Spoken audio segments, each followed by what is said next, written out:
Welcome to the Rock Interview Series with host Thomas S. Orwatt Jr.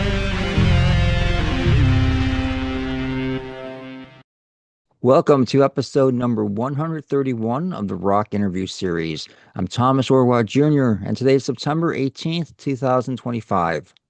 For this feature, I have the return of guitarist, songwriter, and the mastermind of the supergroup Close Enemies, Trace Foster, as my special guest.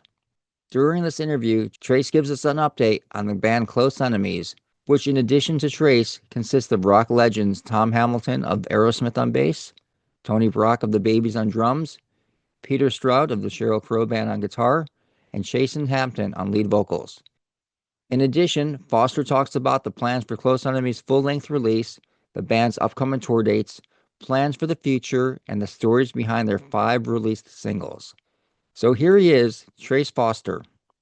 Hey everyone, welcome to the Rock Interview Series, and we have the return today of Trace Foster, who we previously interviewed in January, and a lot has happened since then. So we are going to do a follow-up interview and get an update from Trace on everything that's been going on with him and his band Close Enemies, which, Trace, I'm sure you remember this, but I made a declaration when we had that interview, and I said that Close Enemies was going to be the best new band of 2025. Yeah, I remember that. Yep, and now we're 5 singles into it, and I think I was right. I really do. You know, people that have heard the whole record, because it's been done, for a while. People that have heard Yeah, the whole record, like a friend of mine today, I let him hear some stuff, and I said, "Hey, what do you think?" Because we have to release the album. That's the next step, and then we have to pick a single to release with it. And I said, "There's 4 options. Which one do you think?" And I sent him all the files, and he was like, "I can't decide." He goes, "All I know is it's a really great record." So I mean, it's exciting. It really is to be in this position, like you said, to know that. Here we are, what, 7, 8, almost 10 months into the year since January, and it's like things are getting bigger and better, and it's like that's all we can ask. So we'll yeah, see. yeah. At the time when we spoke, you had only played 1 gig, and that was a Nashville gig. And since then, Yeah. I think you played about 15 gigs since then. Is There that were about probably a right? couple, yeah, probably about that 15. We got 6 more coming up next week, 2 weeks. So Yeah, and I think the first one back is the one near Buffalo, New York, in North correct. Tonawanda at the Riviera, and you promised me during that first interview that you would play in the Buffalo area, and I was getting a little nervous there for a while, but then it was announced a few months back that Close Enemies would be opening up for Tom Kiefer How for the can you bill. not play in the guy's city that says it's going to be the best record of 2025? That would be pretty, Appreciate it that. would be pretty bad if we weren't able to deliver that to you. So Yeah, so this you're a this man of is your word. But you played some gigs with Tom Kiefer previously and with LA Guns also, yep, I think, on the bill. Why yep. don't you tell our audience a little bit how those gigs went and what was the reaction to Close Enemies during those shows? It was amazing because we actually have only done one. We were supposed to have 2 on the books, but one of the gigs got canceled, not because of us, because of a venue situation. And we were unable to do the makeup date because we were doing something else. But we did Louisville, Kentucky, and we were like, you're the 3rd band on a bill. And it was great. There was a lot of people there. We were very excited. We went out and did 30 minutes. And I'm here to tell you right now, 30 minutes of us hitting you over the head for just 30 solid minutes is a great show. And people were coming onto our Facebook page that didn't even know who we were. And it's like, okay. And they were just like, "Oh, you guys were unbelievable. It was amazing." We've got the show reviews, of course, and they're just like, "Wow, these guys are so incredible." And of course, Tom couldn't be any more hospitable to us. I mean, it's an honor for a lot of these guys to have Tom Hamilton share a stage with them. I mean, the band aside, I mean, let's face it, you got a guy from Aerosmith who we've all grown up loving, you know. So LA Guns, of course, amazing. They gave us, I mean, for an opening act, I'm telling you, you never would have known we were because they treated us like amazing. So yeah, we were looking forward to the one coming up on the second, October 2nd, and there is no LA Guns on this one, so it'll just be us and Tom. So I'm sure we'll play a little longer set, and it's gonna be awesome. We're so looking forward to this. Yeah, yeah. And last time we spoke, you said that during your Nashville gig and upcoming gigs, you're going to pretty much play the entire record that was going to be coming out. And I looked at the set list, and all 5 of your singles that have been released so far are in the set list. There's a couple more songs that I'm not familiar with, but I'm Yep. assuming they're your songs. And there's Sick as a Dog, of course, is it a cover or is it an See, original? we Because didn't we talk about we this? did talk about that. I Yeah. knew it. So, right. So, yeah. So I'm saying changing my mind. I don't think it's a cover anymore. Not that particular song. You So, know, it's funny because when we did a gig with Winger in Chicago, and man, we've been to Chicago like 3 times now, and we've got a really good following in Chicago. And so they came out in full force for us, which was awesome. And we're like, okay, look, we don't know if we're going to be able to play Head First by the Babies, which is usually our last song because, we think we know how much time is. We have a big clock we set out there because, that's one thing is you're going to be prompt. We're not going to be 1 hour and 1 minute. We're going to be 59 minutes if we're going to be anything. And so we're like, okay, look, we're playing Sick as a Dog, and I just look at Peter and I go, we don't have time for Head First. We're not going to be able to get it in there. So the ending of Sick as a Dog is just Peter and I going back and forth trading licks. And so we just said, man, let's just go for it. And man, we just went for it, and it was so much fun because I mean people screaming and yelling, you're just ripping on guitar. It's like, man, that's like every dream I ever had as a kid. And looking over in Tom Hamilton. I mean, come on, it's like so cool. yeah, that's incredible. And I saw another song on the set list. Love is a Battlefield. Is Love on the that's a Battlefield. Yeah, that song is on the record. There's a song that we don't play, which is on the record called She's a Light. It is an acoustic song, okay. and it's one of my favorite songs. It is the um, More Than Words, Dust in the Wind. It's our song of that. That's our version of that. And I think it's going to be a really big song because it's really cool. Wow. We've never even let really anybody hear that. The people that have heard it have been just like over the moon, like the record company people. They've been over the moon. Love in a Battlefield is though, sorry. And there's a song, I'll think of it in a second. There's one song that we play that is not on the record that we put in there in place of She's a Light because She's a Light's acoustic. Like I said, we don't play it electric. I mean, there's no drums on the song. It's straight acoustic guitar. It's really, really pretty. Yeah. I want to go back and talk about each of the songs. Talk a little bit about each song that has been released so far. But Sure. before we do that, I want to ask about the actual release of the record. When we spoke Okay. earlier in the year, and I know things, change all the time, but you thought that maybe, we'd look at like May for the full length release. Yeah. Um, I'm thinking I'm just speculating, but I know that your May was super busy with your other job. Yeah. So I, Yeah. I kind of got drug into something else. Yeah. meaning the AC/DC, a US Yeah. tour and the European tour afterwards. Is And that a Australia factor? coming Was up there too. some, what's that? I said, then we're going to Australia next. So yeah, I'm still really busy, but yeah. No, I know what you're saying. And I must apologize to you because I'm the man of his word totally let you down, didn't he? Well, you said it'd be out in 2025 at least, so you And still I have was a few right. months. Yeah, I so have information for you. I have totally good information. I've got this from the source, so I know we're good.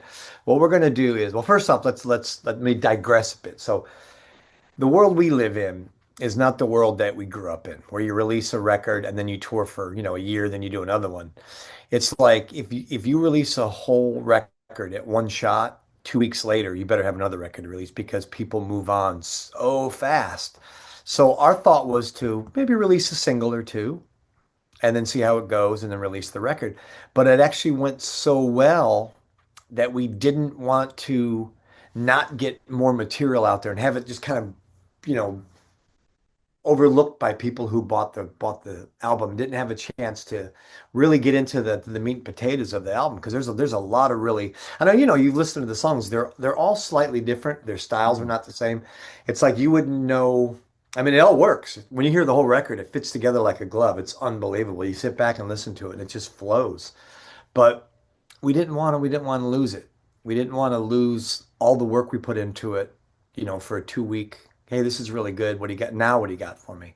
So what we're doing is this is the information.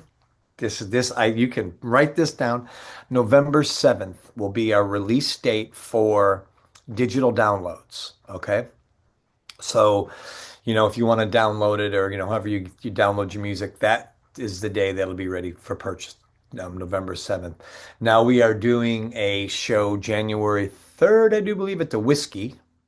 That is going to be the physical, the vinyl, the CDs, all of that. That's the day that that will all be available. So we're actually going to call that our record release day, to Wow. where it's an actual physical record being released. So we're really excited about that. So we are getting it out in 2025, and then we're doing the other stuff at the end, the beginning of the year. And one of the things you mentioned is that you really wanted this to be out on vinyl. Is it going to be available on vinyl on the 7th That's also? what we mean by an album release, record release. It is a Oh, record. okay. And we're talking about now about doing different colors and doing this and doing that. And there's a lot more involved than when we were you know. So we're going through all the different, got to do this, and this. And it's gonna be really cool. I mean, and Yeah. also I think, I don't know, oh, I didn't talk to you. I haven't talked to you in a while, obviously. So what we're gonna do as well is we are going to record the whiskey show on January 3rd, and we are going to release that as a record store day record in 2026. Wow. So we will have a physical record in January, and then I don't know, is it May or whenever the record store day is? We'll be releasing that as well. So we'll have Yeah, two records here. that's incredible. What a Um, what a great decision that is because, like I feel like, well, I haven't seen you guys perform live other than the YouTube videos, but I will on October we 2nd, so I'm will. excited about that. But you guys seem like you probably bring it to like another level. It seems like you do bring it to another level live. You're one of those bands. It's funny when you got guys, it's like I'm the worst musician in this band, which is the most amazing thing for me to say, because I'm not giving myself pats on the back, but I've been playing guitar for 50 years. So I mean, I obviously can play guitar. So I've never been in a situation where I'm playing with guys that are so ridiculous, because what it does is it makes you better. Makes you really, really focus. And I'll look at Tony all the time, and I'll look at Tom, and we just get these big grins because we'll do something that just locks in, and it's just like, wow, it's mad. We call it magic, it's just that magical moment. And yeah, we definitely we have yet to see a bad show review, not even a bad sentence. So it's pretty impressive, right? I mean, you got 18 shows in or whatever we are, and you've got all good press. Yeah. So it's like those Yelp reviews. You keep looking when you go to check something out. You always look for the bad one. You know what I mean? To see, Yeah, because a lot of those good reviews are got to be fake, right? So you just go, okay, sure. where's the one bad one? You're not going to find a bad Yelp review for us at a show. How's that? That's So great. Yeah, and the greatest rhythm section of 2025 also. I mean, without a doubt. It must be so great to have that rhythm section behind you. it's funny. There's times where I just want to stop and watch because I'm like, wow, this is so good. It's like, oh, wait a minute, I got to play. I'm part of this machine. I'm a wheel in the cog or here, whatever. I'm all part of this. But I enjoy it so much. And to see those two like locking in, and the way that they communicate, I guess when you've been doing it as long as they have, it's second nature. But I've never, I've worked for a lot of bands. I've played in a lot of bands. I've recorded a lot of bands. And it's magic when you see, two people that are on that level where they get it, you know, and Yeah, it's and for the audience that has not watched part one of our interview, which I hope everyone does, some of the bands that you've worked with, okay, ready? You've worked with Cheap Trick, you yeah, worked with Aerosmith, you worked with yeah, the Rolling Stones yeah, and AC/DC. I mean, can you think of four greater bands than that? You also were the guitarist in Melissa Etheridge's band yeah. back I in worked with nine. Melissa. Yeah. Yeah, and Melissa's in town today actually. So Is how she? weird is that? Yeah, Wow, there you go. What a wonderful woman. Is she with the yeah, Indigo Girls? Or yes, just, yeah. I work with them as well. So Oh, wow, there, holy cow. there hasn't been anybody I probably haven't worked with in, 40 something years. But yeah, I thought about it the other day. So I just did the last Stones record. Um, so I did their last record, the whole record. I did the last AC/DC record, and I did the last Aerosmith record. So my name's on all of those records. And I just went, that's a pretty good, that's a pretty good resume, you know? It's insane. It really is. And how do you feel about I guess there's a new Aerosmith record or actually an EP that's coming Yeah. out that they just recently recorded with Youngblood. Yeah. Is Tom Hamilton involved in that too? I mean, it was very vague on who they said was involved. Yeah, I really shouldn't comment on any of this until it all gets out there, but let's just say that they all know what's going on. Yeah, I mean, they all signed off on what's happening, so that's good. Okay, cool. And it's also great that like pretty much, all the members of Aerosmith are like out on the road. I mean, Tom with you and then the Joe Perry project with Brad. Steven Tyler made a guest appearance yesterday at Yeah. the Joe Perry project show that in which he was opening for the Who. Yep. I know that we tried to do some of the Joe shows, but our schedules didn't allow us to do it. So we're hoping that he does that they had so much fun that they do more shows. And I mean, how awesome would it be if we opened for Joe? You'd have three members of Aerosmith. I could picture the encore with Tom walking out and doing like Sweet Emotion with those guys or something. How cool would that be? You know what? It's so cool that I didn't even think about that as like an Aerosmith fan. I knew that it would be incredible. People would That go would, sideways. They'd just be just like, wow.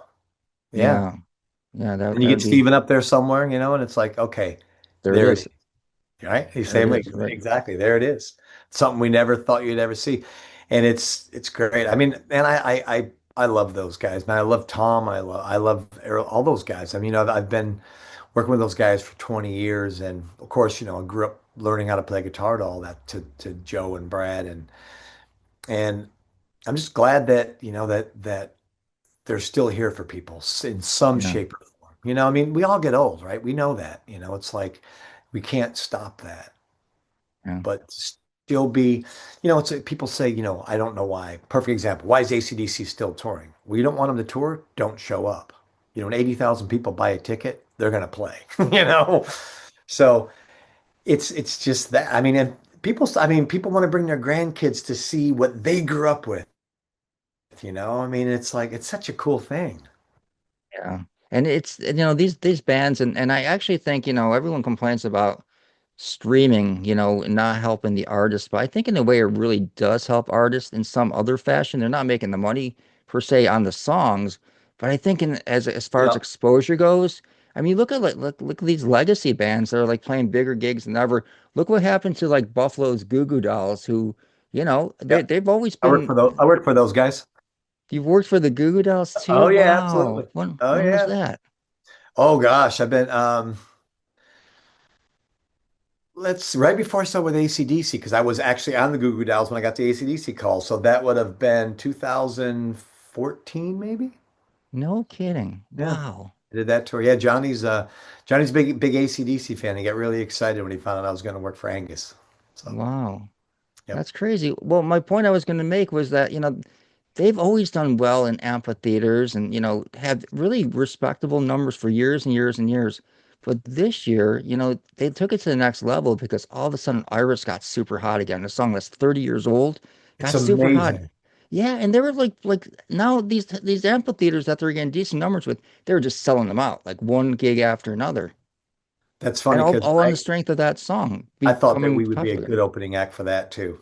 There's Oh yeah. it's weird, because we're still building our numbers. It takes time, it's even though we're Yeah. an old band, because we are old band, we're a new band. So you have to prove yourself and you have to prove that, you're able to put people in seats and it's been pretty crazy. And then for Tom, it's got to be really crazy because he's already done this. He's Yeah. already, those guys starved and struggled and, skipped meals and just to do it. And now, here he is and he's smiling about it, which is amazing. He's just like, man, this is so much fun. I ask him all the Yeah. time, I said, you happy? He said, I am today. So it's like, yeah, here we go.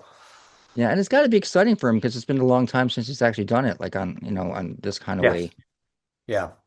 Yeah, I wish. Well, actually, I don't wish, but I mean, I wish I could have been a fly on the wall just to see. I think I told you with Melissa when I started working with her. Our first show was at the Whiskey for like probably 40 or 50 people, and the last well, show of the tour was a sold out Madison Square Garden in the round. I mean, that was her Yes I Am tour, 93, 94, and she sold 9 million records during that era. wow. So I mean, but I got to see it. I got to be like everybody sharing a bus to one truck. You pull on a trailer to all of a sudden there's a truck to there's a band and a crew bus.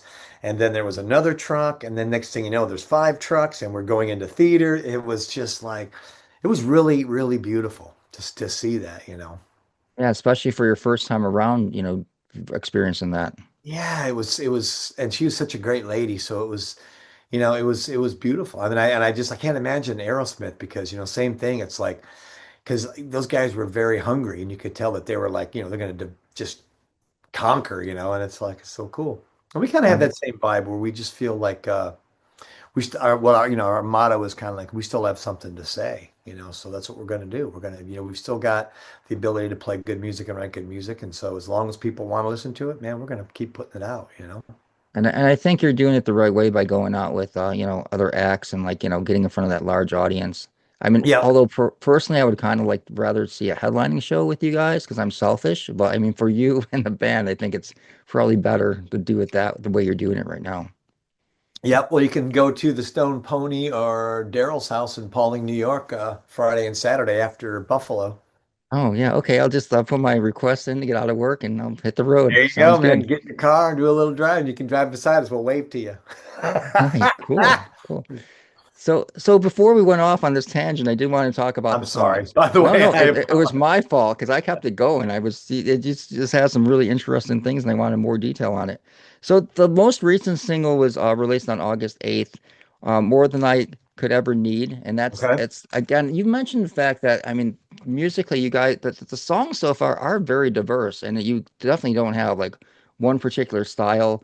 And it kind of, I'm trying to think of a band that it reminds me of, and I don't want to be cliche and say the Stones or Yeah. Aerosmith, but it kind of does sort of, especially, the guitar work on it, the way you and Peter play Yep. off of one another, and the different ways that you play. And there's slide guitar in there, and there's all sorts of different styles. There's even some country sort of like influences in That's there. yeah, that's you can tell as you get to know this band better, like who wrote what and where it came from. Like all the Black Crowsy kind of country stuff, that all comes from me. Yeah, That's especially when I'm on the road with, like, for instance, the Stones. I wrote one of those songs were written when I was on the road with the Stones. And if you think back to the singles, you can go, oh yeah, that song, because that's what gives you that Stones vibe when you're hearing that every day in your ears.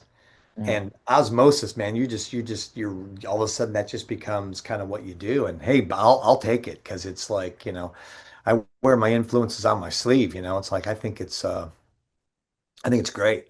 But yeah, so Peter, yeah, it's funny because I'll have a song that I'll present to the band and I go to Peter, you got to play slide on this. He's the slide guy. And he's like, okay. And there's never, well, I don't know. It's always like, yeah, man, let's do it. And so, like you said, I play very country finger picky. He plays metal rock gods, and he's got all those and all the intricacies that go with it and slide. And he's just so diverse in what he does. And it's good because we don't play anywhere near the same. I mean, he plays here, I play up here. That's just the way and we don't talk about it. We've never talked about parts. It's just it just fits like that. Yeah, and I think that's the beauty of the band that you have that like different styles and they mesh really well. You wouldn't think they would, but they do. Yeah, sometimes it's just I mean, and keep on going like Tom. Tom was a huge, Jefferson Starship fan and all that bass playing stuff. And Tony has all his influence. John Bonham was Tony's huge influence. And so all that stuff just you would think that it would be like a huge mess. But when you get guys together that, you know, can take their influences and make them part of themselves. That's when it works. Because I mean, you don't want to none of us are a copy of anything. So that's Right. that's when, Yeah. Yeah. especially Yeah. Tom. How can you be a copy when you're Tom Hamilton? It's No, you're the original. You're the you're the absolute original, original. man. That's it. Okay. So the single that was released before that was the song Rain, which came out on June 13th. And that's Yes, a song that you've been opening your concerts with. And absolutely. it's a great opener too. Yeah. It really is. If you're not like impressed like a couple minutes into that song, there's something seriously wrong with you. You shouldn't be at a rock show. Yeah. Yeah. It's funny because people that don't know who we are, once we kick into that, they just go, they take notice and they're like, wow, by the end of that song, they're just like, especially when that big break comes in and people think it's over, they, yeah, all of a sudden we're down, down, down, down, down. People are like, whoa, man, that is so cool. Yeah. So yeah, Yeah. we were joking about it going, I think we wrote our opener for the rest of our career because it's a perfect opener. Yeah, it is. What was the tell us the process behind that song that So how you came up with it. uh, I had the little picky part for the verse. That's what I had. Then I also had the chords, and I brought that in one day and I said, guys, I did this like years ago. I found it on my phone. I really think it's got something. I said, what do you think? And that was probably 10 in the morning. And it's 6 o'clock at night, we recorded what you're basically hearing, minus Oh, some little overdubs here and vocal overdubs, because everybody just had an idea and a part. I mean, like I said, we credit everybody in this band in every song because we know that you take out one person and put somebody else in there, you're not going to have that part. There's that little melody part, down, down, down, down, down. That's Tony. Tony got on piano, down, down, down, down, down. He goes, that's what. And Peter's like, what about this idea? And I'm like, wow, from a diff, what makes it so great? Because we say we make it, we close to enemies, is what we do. We make it our own. all right, so we'll go on with the next song. The next song was Sweet Baby Jesus that was out on April 11th. Another a Yep. great song that's in the set. All these songs are in the set list, of course. Another great song. Tell me a little bit about that, the making of that track. So that song was Peter and I um, and Gary Steer, our sixth member, the guy we write with. Mm. Uh, we all met in Atlanta, just us three. And I said, listen, I got a song that I want to work on. And Peter's like, I got a song I want to work on. And Gary's like, I got a song I want to work on. So we all got together in Atlanta and just us three, we wrote three songs over that weekend. And Sweet Baby Jesus was one, that was my idea. That was one of the ones I was out on the Stones when I wrote that. And it just kind of had that kind of slanky, kind of crowsy, stonesy kind of thing. Yeah. And of course, and then once Peter and Gary got on it, it became, Gary's an amazing lyricist, great melody guy. So he did that. This was before Chasen, Tom, and Tony were even in the band. So this was, and then Peter had Love on the Battlefield. That's the song that he had that day. He said, I've got this song. And I said, cool. And we did it. And Gary had the song She's a Light, but it was electric. And he came in and go, I wanted this big thing. And we started playing it. And I remember saying, if we tried that on acoustic, what do you think? And it wasn't a lot of times in bands you get a lot of pushback, like, no, I wrote on electric. It's just the way it is. It Yeah. was like, let's try it. And within 30 seconds, we were all like, oh my gosh. So we recorded that song, three guitars in a room together live. When you hear that song, it's all live, no overdubs. It's all just one take done. Wow, We that's did overdub a incredible. couple small parts, but yeah, I mean, it's because it was so good that we knew we couldn't make it any better, you know? Yeah. Yeah, see, that's the one thing that sometimes bands work too hard on or do too many retakes and that.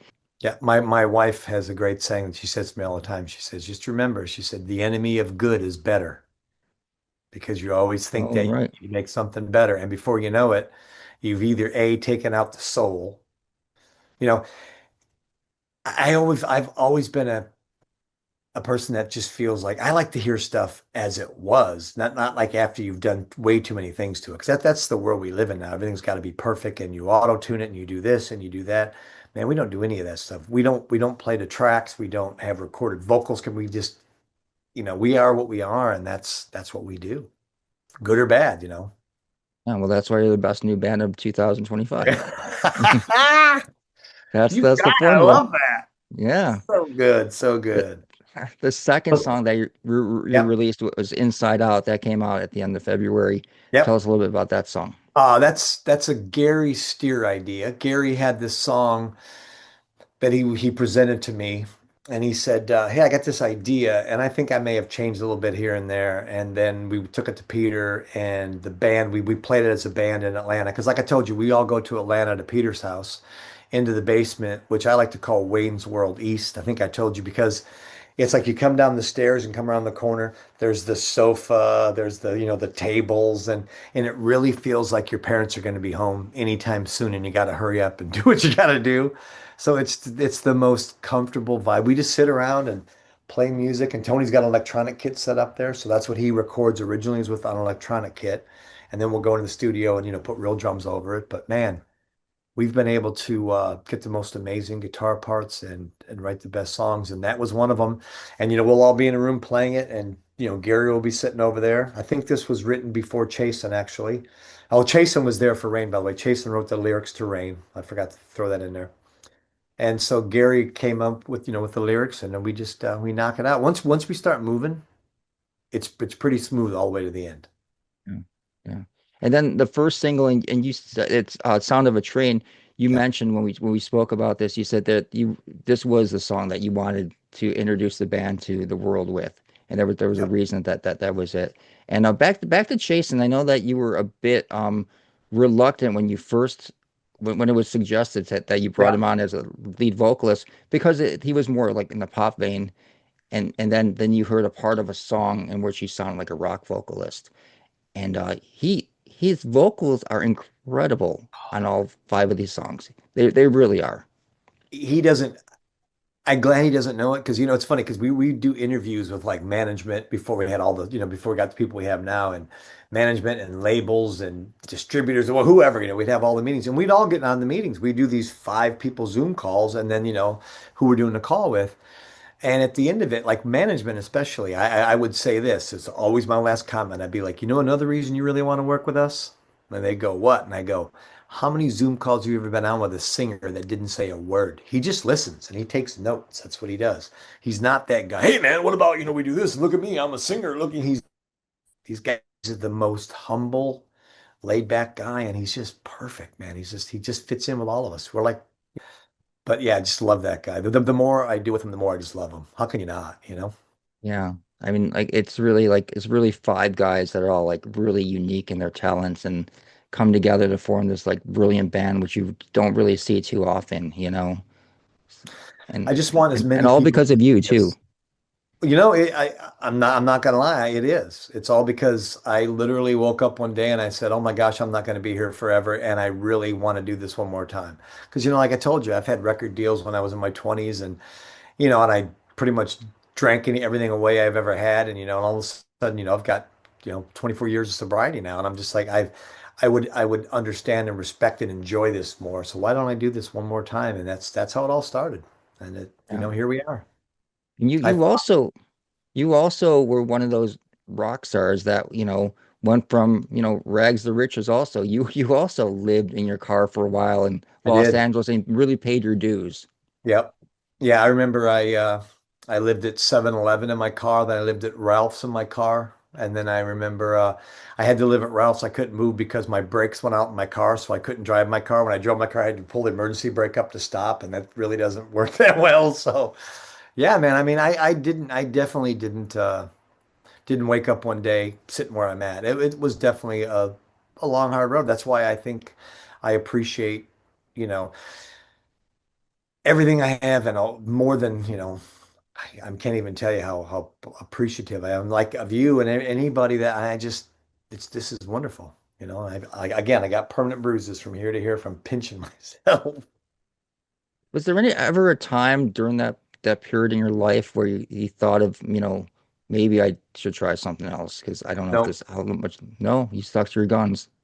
it was weird because I remember my mom telling me one time, she said, you, I don't mind you, because I'm leaving my mom. My father passed away when I was young, so it'll just be my mom, outside of Chicago. And I remember loading up my car to move to California right out of high school. And I'm like, I'm going to play music. And she's like, I just wish that you had a backup plan in case this didn't work. And I said, that's the worst thing for a person like me to have is a backup plan. Because guess what? I'd end up doing the backup plan. Right, yeah. You don't have a backup plan. You got to work your butt off to do something. Right. So Yeah. yeah, there was never, never ever. I felt like that's even in the worst. I used to sleep on the beach, right, in Santa Monica, and it was against the law.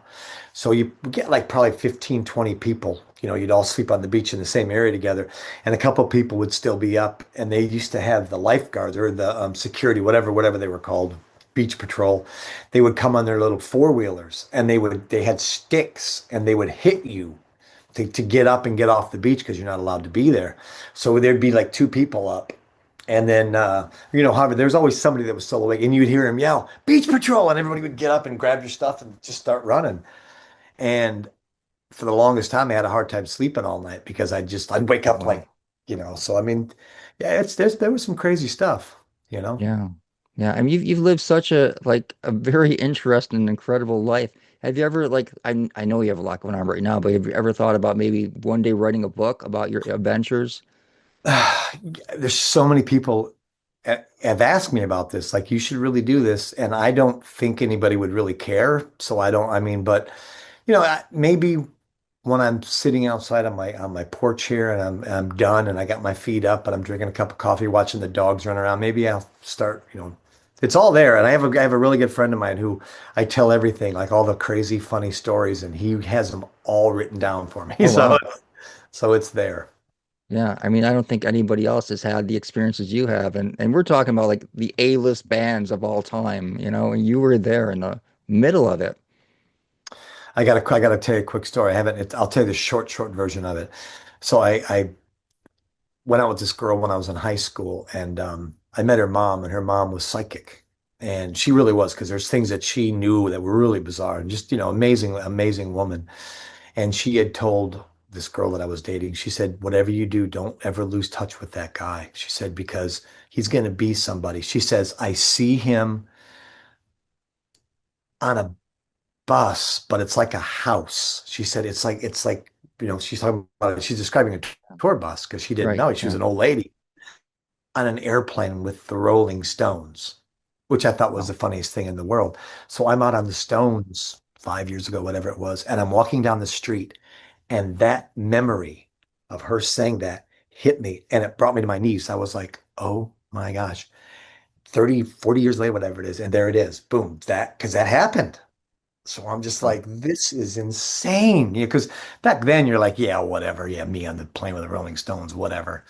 But, of course I thought I was going to be in the band, but it well, was just, yeah. of course, why wouldn't you? But it was that moment where it's just like, whoa, man, goosebumps all the way up the neck. Yeah. Well, you're the closest thing to not being in the band. I mean, honestly.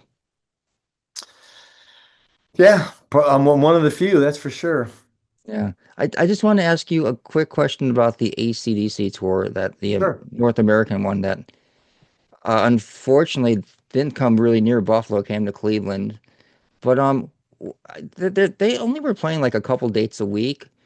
Yeah. In someone in your role, what do you guys do during the downtime of that? Or is there really no downtime if there's not a No, concert? there's a lot of What does that downtime. look like?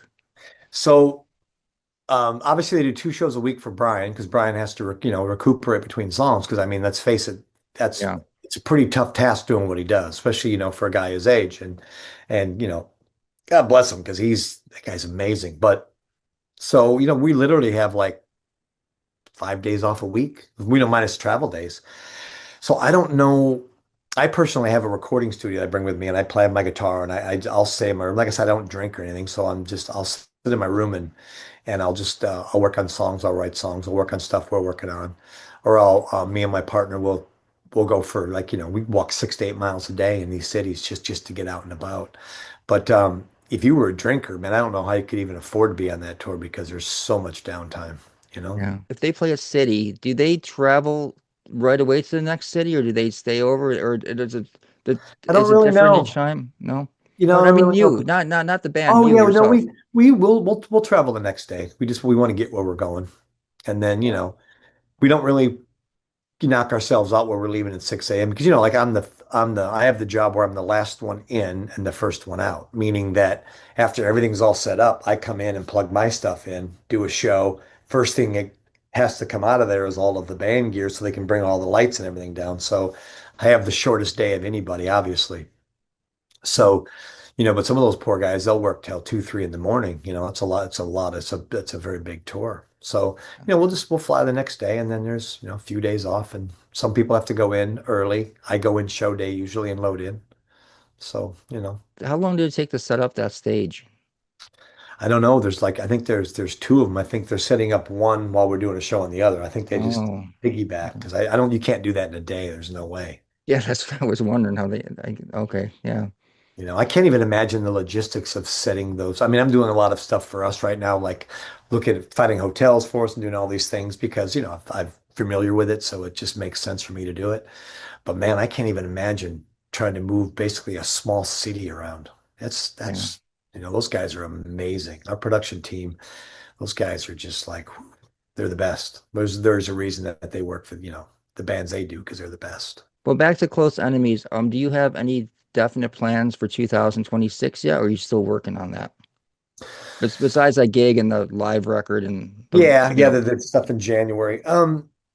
We are looking, I mean, all this is speculation, obviously, Thomas. It could change tomorrow, but we're looking at festivals, like European festivals. We've talked to a French promoter about like Hellfest next year.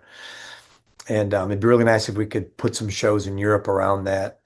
And then believe it or not, our biggest markets are like South America and Mexico. That's our biggest markets. I mean, oh, so you've got all of, North America, Central America, South America. That's where we are, doing the best. So it'd be really nice if we could get, down to Brazil and do some shows and, just to, that's the cool thing with Spotify is you can look and see who's playing your music. So we have this thing that tells us this is the countries. And I mean, Brazil, I mean, they just can't get enough of this band. So it's pretty awesome. And I'd really like to go down there and experience that with these guys for sure. you're probably seeing a lot of them from Buffalo, New York too. Is it you? It's me and a bunch of my friends. Yeah, we're really into the band, so here we are. All right, hold on. And I will tell you right now. Hold on one second. Okay, You sounds keep good. talking. I'm gonna see how far Buffalo is. Which song? You want to do the new song now or what? Yeah, sure. Okay, so the new song, it says our audience is, you ready? Hmm. Okay, here's the crazy thing, by the way. So our audience used to be 55 to 64, right? Yeah. It's not. It's 35 to 55 is our They can biggest. tell age? Really? Oh, it can tell me so much. Wow. Top countries right there tells me, yeah, we have all these, I mean, all these things that tells me, like our top city is Sao Paulo, Brazil, and then Mexico City, and it has been for a year. It's like that's just amazing markets, right? I don't even remember putting my age in for Spotify. Maybe I must have. Or maybe they just stole it from your. Well, I mean, Maybe. there That's is also that says, when you don't say anything. So yeah. Huh. yeah, I'm sorry, man. I'm clicking through. I'm on number 41 right now, and Detroit's beat you, Atlanta's beat you, Charlotte, Chicago. You're Okay. not even in the top 50. You guys need to play a little bit All more. right.